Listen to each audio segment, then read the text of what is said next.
F'Mejju tal-2020 il-Ministeru għas-Solidarjetà u l-Ġustizzja Soċjali, l-Familja u Drittijiet tat-Tfal flimkien mal-Università ta' Malta iffirmaw ftehim dwar id-disinn ta' prototipi għal kunċett ta' gamification tal-kapaċità finanzjarja.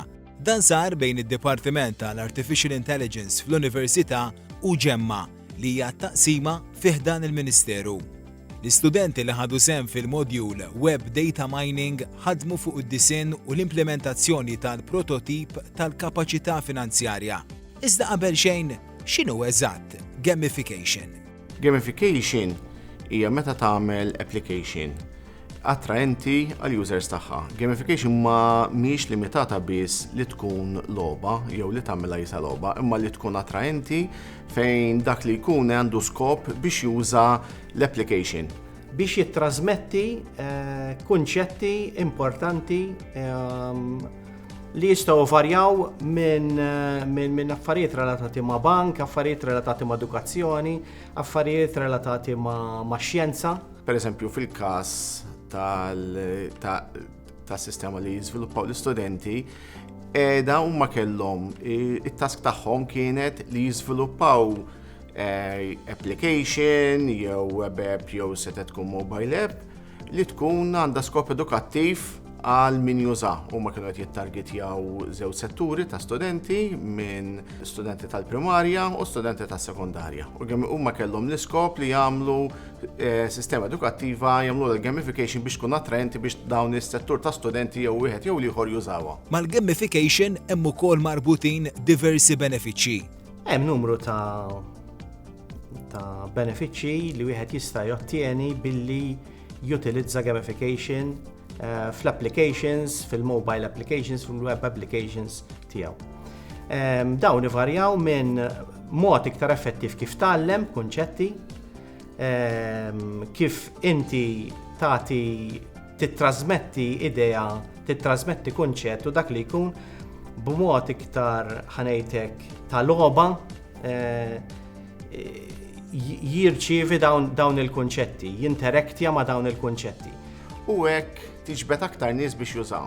Wara kollox jista' jkollok ħafna applications imma jekk mhux qed jintużaw, jekk mhux qed jitniżlu u jiġu użati ma tantx hemm skop tagħhom. Mela nużaw il-gamification biex iżjed nattiraw downloads, iżjed nies jiddownloadjhom u jużawhom. Il-gamification mhuwiex biss logħb, jista' wkoll jilħaq miri speċifiċi ta' tagħlim. Gamification tista' tilħaq għanijiet li anke qegħdin fi pjattaformi ta' e-learning. Għandha definittivament l-iskop li tkun divertenti. Imma fl-istess ħin ħafna drabi jkollhom skop ieħor ukoll, ħafna drabi li jkun skop edukattiv. Allura it kind of marries ħanejtek iżżewweġ elementi differenti tal-logħb u manka ta' fatti ta' konċetti iktar importanti. L-għalliema jafu li hija challenge kbira li nippruvaw nżommuhom engaged, li nżommuhom interessati, u gamification huwa wieħed minn dawn l-għodda li jipprova joħloq din dal-iskop li l-istudenti jkunu iżjed engaged ma' s-sistema u hekk ikunu ħabba hekk iżjed jitgħallmu, iżjed ikunu esposti għat-tagħlima wara s-sistema. Permezz ta' dan il-ftehim, il-Ministeru ta' sosten lill-istudenti għat-tlestija ta' żewġ fażijiet. L-ewwel fażi il-preżentazzjoni tal-kunċett. Il-fażi l-oħra il-preżentazzjoni tal-prototip. Għamilna kompetizzjoni li għamilna l-premji tagħha wkoll u wasalna għamilna Memorandum of Understanding mal-Università ta' Malta, għamilna Strategic Partnership magħhom fejn ftemna li nagħmlu dal-programm għal 3 snin. Konna avviċinati minn Mr. David Spiteri Ġinġel rigward il-possibilità li nikkollaboraw fl-imkien bħala Dipartiment tal-Intelligenza Artifiċjali fl-imkien ma' din l-inizjattiva li hija Ġemma. Fl-ewwel fażi kienet kompetizzjoni biex jagħmlu min jagħmel l-aħjar sistema li kollha l-gamification magħha u kienu l-istudenti kienu kellhom jażlu jixtiequ xitlu fija. Diskutejnija mal-istudenti, l-istudenti oġbithom din l-idea, kellna 5 gruppi, daw il-5 gruppi żviluppaw din logħba, però li kienet forma ta' prototype. Sewa, kienet idea, kunċett li ma kienx polished fil-bidu, matul l-study unit huma ħadmu fuq dan il-kunċett. Fit-tieni fażi il-grupp ta' studenti komplew jippolixjaw il-logħba, jiddiskutu mal-stakeholders kollha interessati, kellhom ħafna fażijiet ħanejtek ta' testing, ta' learning anka. Għamilna tista' tgħid bejn Lulju sa Diċembru ta' sena li għaddiet naħdmu magħhom biex inwasslu l-logħba. Il-logħba hija indirizzata lejn tfal ta' 7 u 9 snin, hija interessanti ħafna, għamlu biċċa xogħol barra minn hawn, ġifieri meta tara u tipparaguna ma' xem ta' pajjiżi oħrajn, it stands out. Biex huma jaddattaw il-kunċett tal-logħba u jaddattaw b'mod iktar effettiv għall-istudenti. L-launch sa tkun probabbilment 2 phases, l-ewwel phase noħorġuha fuq l-Android, il-Google Play u fuq il-web. U sintendi għandek ċertu specifications li jrikollu l-mobile phone u l-computer biex tilaba. U bħalissa din naħdmu ma' Dipartiment tal-Edukazzjoni biex nassiguraw li l-logħba tkun tista' taħdem fuq it-tablets li jintużaw mid-Dipartiment tal-Edukazzjoni. U l-idea hija li nwasslu għall-logħba biex tkun lesta għal-sena skolastika li ġejja. Bil-5 kunċetti li nħolqu Money Monsters intgħażel għall-aħjar premju. So actually, we were very surprised that we were picked out of the 5 contestants because there were a lot of great projects out there. We did think our project was strong, to be honest, because all of our team members, we had different qualities that were very strong. We had artistic, very technical qualities. So we knew that we were going to maybe get placed, but we did not expect to be first from all the great games. It was a great surprise. Iżda l-istudenti kienu jafu dwar il-kapaċità finanzjarja qabel ma bdew jaħdmu fuq dan il-proġett u wara. So before the project, I thought that financial capability was about managing your money so that you have enough money for your basic needs and also for potential emergencies. However, after the project, I realized that it's also about having enough money for the really far future. So having enough money for your retirement. I really didn't consider this, and that's why I think it's important that we teach kids financial capability at such an early age so they're more prepared for the future and so they are ready for anything and don't have further regrets later. So that's why we decided to come up with the game Money Monsters. It teaches kids these financial capability concepts in a way such that they are learning without even realizing it, and it's really fun and interactive, so they are learning without even knowing it. Illum il-ġurnata fl-edukazzjoni qed isir sforz kontinwu f'dan ir-rigward. Bl-introduzzjoni tal-My Journey u Learning Outcome Frameworks, il-Financial Literacy qed jiġi mgħallem bħala cross-curricular team, jiġifieri qed jiġi mgħallem fil-livelli kollha tal-edukazzjoni, mill-primarja, sekondarja u nibqgħu għaddejjin. Fuq kollox din it-tema hija importanti għal ħajja ta' kulħadd għaliex li maniġjar tal-flus ngħixu bih ta' kuljum. Għalhekk il-Financial Literacy qed jiġi mgħallem fil-primarja f'diversi suġġetti, jibdew basics fil-matematika, fil-lingwi jagħmlu xi storja fuq li maniġjar tal-flus, fil-PSD, imbagħad inkomplu fuq ukoll fis-sekondarja kemm f'dawn is-suġġetti u f'suġġetti oħra, bħal pereżempju Home Economics, is-suġġetti vokazzjonali u applikati għaliex dawn ilaqgħu id-dinja tax-xogħol ukoll ara meta qegħdin immissu it-teorija mal-prattika timmissu wkoll fuq l-aspett finanzjarju. Imbagħad għandna wkoll ovvjament is-suġġetti li l-qafas tagħhom huma l-aspett finanzjarju. Dawn huma suġġetti kummerċjali bħall-accounting, business studies, l-ekonomija, marketing u fuq kollox daħħalna suġġett ġdid ieħor vokazzjonali u applikat li huwa retail. Min barra dan kollu, però, id-Direttorat għal programmi tat-tagħlim u l-assessjar fih dan il-Ministeru tal-Edukazzjoni iniedu wkoll qatt ta' inizjattivi u proġetti fuq dan l-aspett flimkien mal-industrija u entitajiet oħra. L-istudenti għaddew minn vjaġġ. minn kunċett tal-prototip u finalment il-logħba nnifisha. So at the start of the project, we all met up at university and just sat around the whiteboard and we all pitched our ideas to each other. We wanted to make sure the game was fun, interactive, educational, and we took most of our ideas from games we played early in our childhood. After that, we collected all of our ideas and we decided which ones were feasible and easy to implement in a short amount of time, and those were the ones we chose for the first prototype.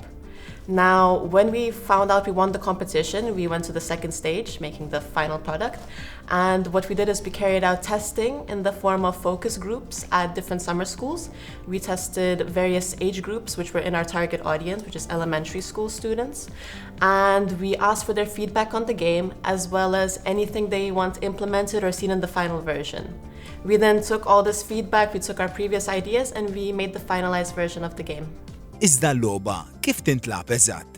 So, Money Monsters is a real-life simulation game where the player takes care of a monster called Nugget from the age of 18 till retirement age, which is 65.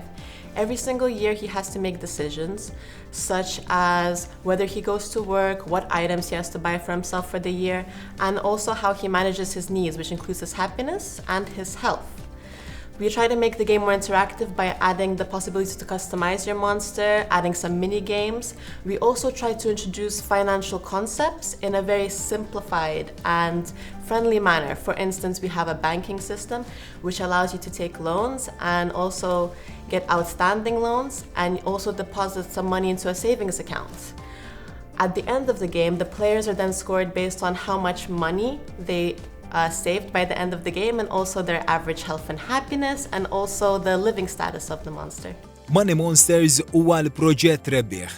Iżda x'wassal għal dan is-suċċess? I think we owe the success to the different elements we incorporated in the game, which are educational and fun. For instance, when you buy items in the store, you get to play a needs versus wants game where you have a shopping basket and you collect needs items and you ignore the wants items. These kind of little elements scattered across the game make it seem like you're learning without even knowing it. We also have really unique artwork, which is also very appealing to kids. And the game is also really rewarding in the sense that at the very start, it's very hard to manage your money, but as you progress and make good decisions, you are able to afford better items, upgrade your house, and just afford like expenses in general. So we try to catch the target audience attention through our artwork and just like having several interactions in the game. They can interact with several objects, do many things throughout the year. So it's challenging in the sense that you take control of how you decide the monster's futures. It's in your hands. Your decisions will impact his outcome and your score of the game. So it's challenging in the sense that you have to make sure, even though like certain things are much better, they're way too expensive, so you have to manage your money in a way that you can afford his basic needs, make a great lifestyle for him so you can afford future things. And it's also very engaging in the sense that we've included mini-games incorporated in the game, small mini-games. These are educational and they also make it more fun. So they're not just like clicking and managing needs all the time, they're actually having like small breaks in between where they can get more interaction within the game. U issa l-logħba lesta bdiet tiddaħħal fl-iskejjel Maltin.